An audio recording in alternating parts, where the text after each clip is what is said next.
Hi friends, once again welcome back to Jaime journey. കുറച്ച് അധികം അപ്ഡേറ്റുകളില്ല, കുറച്ച് അപ്ഡേറ്റുകളേ ഉള്ളൂ. പെട്ടെന്ന് പറഞ്ഞേക്കാം. ആദ്യത്തെ അപ്ഡേറ്റ് ദൃശ്യം 3. എല്ലാവരും വെയിറ്റ് ചെയ്യുന്ന പടമാണ്. Jeethu Joseph and Lalettan combo. അതിനേക്കാൾ ഉപരി ദൃശ്യം 1-ന്റെയും 2-ന്റെയും അതിഗംഭീരമായിട്ടുള്ള അതിഭീകരമായിട്ടുള്ള വിജയം. സോ ദൃശ്യം 3 ഒരു വലിയ വലിയ പ്രതീക്ഷയോടെ പ്രേക്ഷകർ കാത്തിരിക്കുന്ന സിനിമ തന്നെയാണ്. പക്ഷെ എന്താ പ്രശ്നം? ദൃശ്യം 3യുടെ ആദ്യ പതിപ്പ് ഹിന്ദിയിൽ ഞങ്ങൾ ഇറക്കും, ഹിന്ദിക്കാർ ഇറക്കും, ബോളിവുഡിൽ ഇറക്കും എന്ന് പറഞ്ഞ് വലിയ ചർച്ചകൾ നടന്നുകൊണ്ടിരിക്കുകയാണ്. ആ ചർച്ചകൾ നടന്നുകൊണ്ടിരിക്കുക എന്ന് പറഞ്ഞു കഴിഞ്ഞാൽ നമുക്ക് ചെറിയ പ്രശ്നമൊക്കെ ഉണ്ടാവും. അയ്യേ, ഇവരെന്ത് എങ്ങനെയാണ് പടം നടക്കുന്നത് എന്നൊക്കെ നമ്മൾ ചോദിക്കും. കാരണം കുറെ കാര്യങ്ങളൊക്കെ അവർ ചെറിയ ചെറിയ മാറ്റങ്ങളൊക്കെ ഉണ്ടെങ്കിലും ഏകദേശം കഥയും അതിന്റെ പ്ലോട്ടും കാര്യങ്ങളൊക്കെ സെയിം ആയിരിക്കുമല്ലോ. അപ്പൊ അങ്ങനെ കുറെ പ്രശ്നങ്ങൾ വന്നപ്പോ ഇവിടെ എന്താ സംഭവിച്ചെന്ന് വെച്ച് കഴിഞ്ഞാൽ നമ്മുടെ ജിത്തു ജോസഫ് അതിനെതിരെ നിയമപരമായി കേസ് കൊടുക്കുമെന്ന് മുന്നറിയിപ്പ് നൽകി ആഞ്ഞടിച്ചു. ഇപ്പൊ എന്താ വെച്ചാൽ ദൃശ്യം 3 ഹിന്ദിയിൽ ആദ്യം എത്തില്ല. എങ്ങനെയുണ്ട്? നിയമപരമായി നേരിടുമെന്ന മുന്നറിയിപ്പും അവർ പിന്മാറി എന്ന് ജിത്തു ജോസഫ് തന്നെ ഒഫീഷ്യലി കൺഫേം ചെയ്തിട്ടുണ്ട്. നെക്സ്റ്റ്, ഹൃദയപൂർവം. അറിയാലോ, ലാലേട്ടനാണ്. ഹൃദയപൂർവ്വത്തിന്റെ ടീസർ ഗംഭീരമായിട്ടുള്ള ടീസർ ആയിരുന്നു. അത് പ്രതീക്ഷിക്കാതെ, എന്താ പറയാ, നമ്മൾ ഒട്ടും പ്രതീക്ഷിക്കാത്ത രീതിയിലുള്ള ഒരു ഭയങ്കരമായിട്ടുള്ള വെൽക്കം ആണ് എല്ലാ രീതിയിലും ആ സിനിമയുടെ ടീസർ കിട്ടിയിട്ടുള്ളത്. ഇപ്പോ ഒഫീഷ്യൽ ടീസർ ട്രെൻഡിങ് നമ്പർ 1 ഇതൊരു പോസ്റ്റ് ഇട്ടിട്ടുണ്ട്. അതിനിവിടെ എഴുതിയിട്ടുള്ളത് നല്ല രസമായിട്ട് തോന്നി. Quietly dropped suddenly everywhere now trending number 1 എന്ന് പറഞ്ഞിട്ടാണ് കൊടുത്തിട്ടുള്ളത്. എനിക്ക് ഭയങ്കര ഇഷ്ടമായി. ആൻഡ് ഇന്നലെ ലാലേട്ടൻ, എല്ലാവരും, ഞാൻ ടീസർ ചെയ്ത സമയത്ത് പറഞ്ഞിട്ടുണ്ടായിരുന്നു, ലാലേട്ടൻ തന്നെ പറഞ്ഞിട്ടുണ്ട് സത്യനന്ദിക്കാടിന്റെ സ്ഥിരം മൂവി പോലെ ചെറിയ മാറ്റം ഉണ്ടാകും എന്നുള്ള രീതിയിൽ പറഞ്ഞപ്പോൾ എല്ലാവരും എന്താണ് പറഞ്ഞത്, കൃത്യമായിട്ട് പറയൂ, അത് അങ്ങനെ ലാലേട്ടൻ എപ്പോഴാണ് പറഞ്ഞതെന്നൊക്കെ ചോദിച്ചിട്ടുണ്ടായിരുന്നു. ലാലേട്ടൻ പറഞ്ഞത് ഇതാണ്: ഹൃദയപൂർവ്വം ഒരു ഫീൽ ഗുഡ് സിനിമയായിരിക്കും, അതിൽ ഡൗട്ടൊന്നുമില്ല. എന്നാൽ സത്യേട്ടന്റെ സാധാരണ സിനിമകളിൽ നിന്നൊക്കെ മാറിയ ഒരു കഥയാണ്, അതിനുവേണ്ടി നമുക്ക് കാത്തിരിക്കാം എന്നാണ് ലാലേട്ടൻ പറഞ്ഞിട്ടുള്ളത്. ഇത് സാധാരണ സിനിമകളിൽ നിന്ന് മാറിയ കഥ പറയുമ്പോൾ 20 സിനിമകൾ അങ്ങോട്ട് ചെയ്തിട്ടുണ്ട്.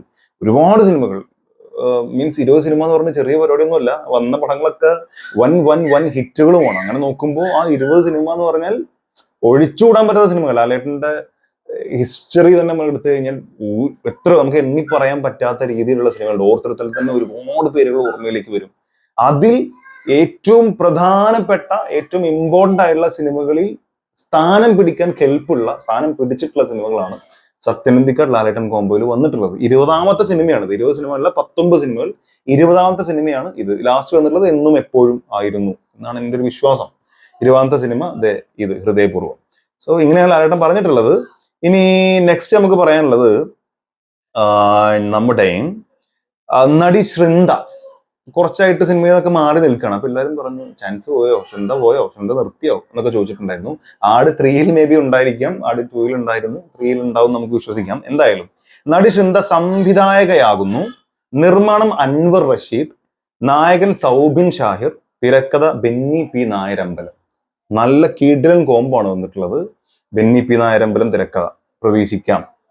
സൗബിൻ ഷാഹിർ നായകനായിട്ട് വരുന്നു. നല്ല സ്ക്രിപ്റ്റ് സെലക്ഷൻ ഉള്ള ഒരു നടൻ തന്നെയാണ്. മീൻസ് മെയിൻ ക്യാരക്ടർ ചെയ്യുന്ന രീതിയിൽ വരുമ്പോൾ നല്ല പടങ്ങളാണ് ചെയ്യാറുള്ളത്. അല്ല, അൻവർ റഷീദ് കിട്ടില്ലായിരിക്കും. ശൃന്ദ എങ്ങനെ സംവിധാനം ചെയ്യും എന്നുള്ളതിൽ മാത്രം നമ്മൾ ആലോചിച്ചാൽ മതി. എനിക്ക് ഇത്രയും നല്ല കോംബോ വരുമ്പോൾ നല്ല രീതിയിൽ ചെയ്യുന്നുള്ള വിശ്വാസം കൊണ്ട് തന്നെ ആയിരിക്കുമല്ലോ. വെറുതെ നമുക്കൊന്ന് ശ്രമിച്ചേക്കാം എന്ന് പറഞ്ഞ് ഇവരൊക്കെ തലവെക്കുമെന്ന് എനിക്ക് തോന്നുന്നില്ല. സോ സംവിധായക ശൃന്ദയെ എത്രയും പെട്ടെന്ന് കാണാൻ സാധിക്കട്ടെ. നെക്സ്റ്റ്, ലാലേട്ടന്റെ ഒരു കിടിലൻ ആഡ് വന്നിട്ടുണ്ടായിരുന്നല്ലോ. ഈ ആഡ് ചെയ്തിട്ടുള്ള നമുക്കറിയാം, നമ്മുടെ ജോർജ് സാറാണ്. ജോർജ് സാറാളാ. ഓക്കെ, പുറത്തിറങ്ങിയത് ബ്ലെസ്സി മോഹൻലാൽ ചിത്രത്തിന്റെ ഗ്ലിംസ് എന്നൊരു പോസ്റ്റ് ഇവിടെ വെക്കുന്നുണ്ട്.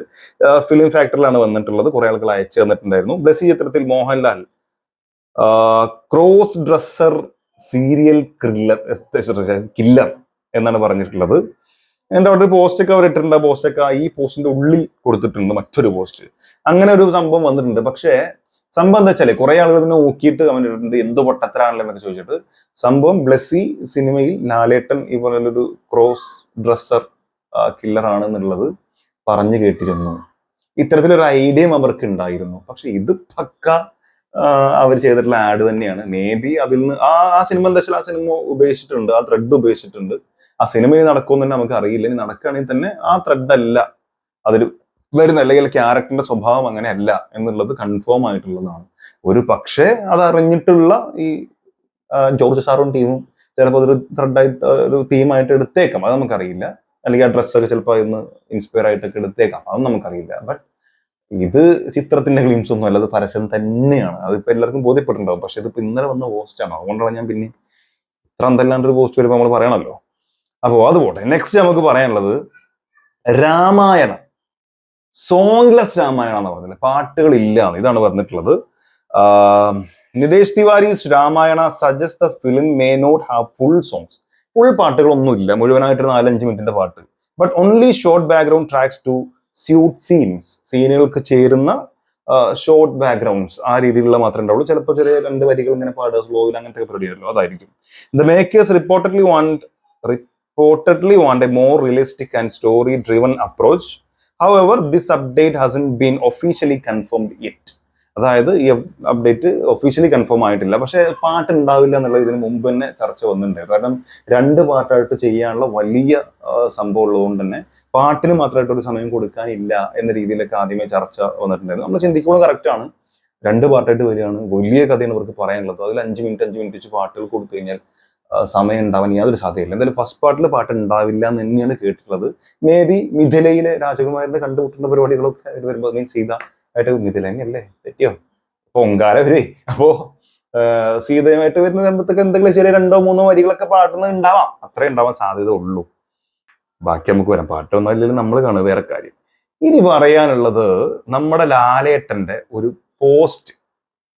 ഇതാണ് പോസ്റ്റ്. ലുക്ക് കണ്ടല്ലോ, മീശ പിരിച്ച് ലാലേട്ടൻ, ഒരു സുഖേ. എന്നിട്ട് ഇവിടെ എഴുതിയിട്ടുണ്ട്, ഇന്നലെ കരഞ്ഞവർക്ക് വേണ്ടി ഇന്ന് പലിശ അടക്കം കിട്ടി, അൾട്ടിമേറ്റ് പുച്ഛം എന്ന് പറഞ്ഞിട്ട്. അതായത് താഴെ നമ്മുടെ രാവണപ്രഭുവിനെ പുച്ഛം കൊടുത്തിട്ടുണ്ട്, ഇപ്പുറത്ത് അതുപോലെ ഒരു പുച്ഛവും. താടി വടിച്ചാൽ എന്ത് സംഭവിക്കും എന്ന് ചോദിച്ചവർക്കുള്ളൊരു ഏകദേശ മറുപടിയാണത്. കാരണം ഫുൾ ക്ലീൻ ഷേവ് എന്ന് പറയാൻ പറ്റില്ല, ബട്ട് ഓൾമോസ്റ്റ് ക്ലീൻ ഷേവ് ചെയ്താലും അണ്ണൻ ആ ലുക്കിൽ അങ്ങോട്ട് വരും. ഒന്നും സംഭവിക്കാനില്ല എന്നുള്ളതിന്റെ ഒരു വലിയ മുന്നറിയിപ്പാണ് ഇത് എന്നുള്ളത് യാതൊരു ഡൗട്ടും ഇല്ല. ഇതിപ്പോ ഇത്രയും ഭാഗം കളഞ്ഞിട്ടുണ്ട്, ചെറിയ രീതിയിൽ നല്ല എന്താ പറയുക, നന്നായിട്ട് ട്രിം ചെയ്തിട്ടുണ്ട്. ഇവിടെ ഒരു മേ ബി 1-ലൊക്കെ ഇട്ടിട്ടുള്ള രീതിയിലൊരു ട്രിമ്മും കൊടുത്തിട്ടുണ്ട്. ആൻഡ് കട്ടി മീശ അങ്ങനെ പിരിച്ചു വെച്ചിട്ടുണ്ട്. ഇത് വൻ സാധനമായിരിക്കും. അതിന്റെ ആ വീഡിയോ ഞാൻ അവിടെ കാണിക്കാം. വീഡിയോ കൂടി കാണുമ്പോൾ ഒന്നുകൂടി റങ്ക് കിട്ടും. റെഡി.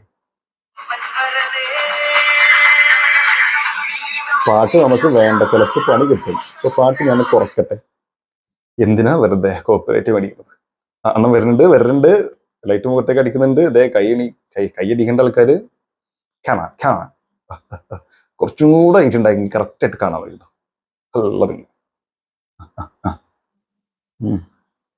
വരൂ, ഇപ്പൊ കാണാം മുഖം. ലൈറ്റ് സ്പോട്ട് അടിക്കാണ്, സ്പോട്ട്.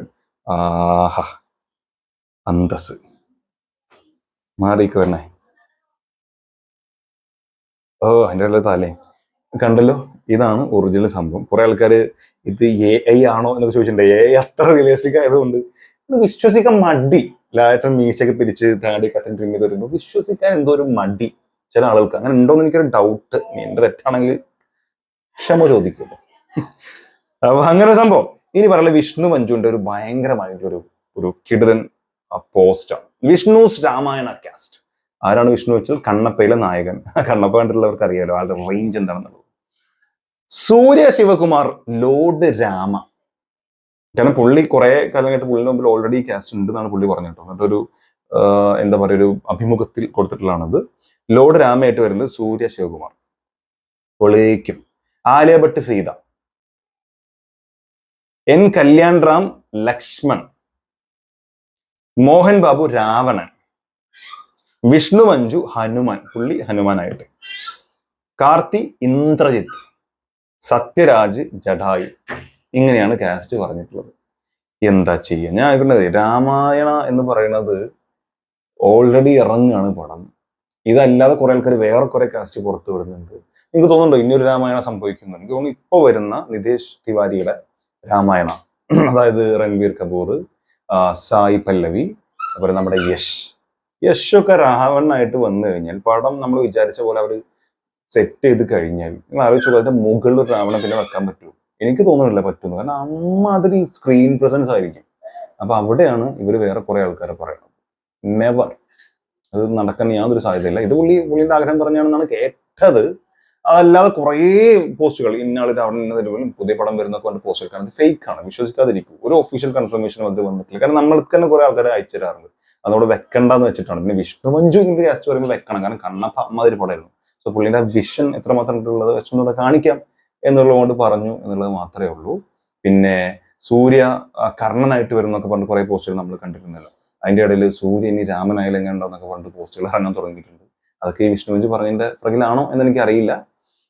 സോ ഇതൊക്കെയാണ് പറയാനുള്ളത്. ഇപ്പൊ എങ്ങനെ പോലേ? Thank you.